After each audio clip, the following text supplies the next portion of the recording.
আজকে তোমাদের আমি নিয়ে চলে এসেছি প্রকৃতির মাঝে এই মন্দিরে। তো হাওড়া জেলার ডোমজুড়ে এই মন্দিরেই ঘটে গেছে এক অলৌকিক ঘটনা।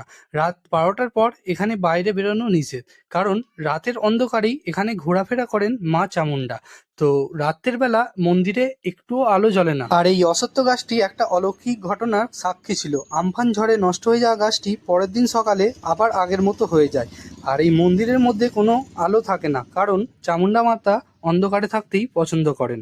আর তোমাদের এখন নিয়ে যাচ্ছি চামুন্ডা মাতার একটি ঝিল বা পুকুরে। এই যে ঝিলটা দেখছো, এটা চামুন্ডা মাতার নামেই করা হয়েছে।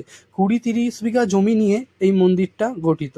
সমস্ত জায়গাটাই চামুন্ডা মাতার নামে রাখা হয়েছে। আর এইখানেই পুজো হয় বছরে দুবার, যেখানে গ্রামবাসী এখানে রান্না করে খায়। এই মাঠের মধ্যেই উনুন বানিয়ে নিজেরা রেঁধে সেখানে খাওয়া দাওয়া করে। তোমরা যারা ভিডিওটা দেখছো, তোমাদের মধ্যে কে কে এই মন্দিরে এসেছো অবশ্যই আমাকে কমেন্ট করে জানিও। চামুন্ডা মাতার এই জাগ্রত মন্দিরটি নান্না অঞ্চলে অবস্থিত, যেটা ডোমজুর থেকে তোমাদের বাঁদিকে বেঁকতে হবে। আর একটাই রাস্তা ভেরির দিকে আসতে পড়বে, সেদিকেই তোমরা আসবে।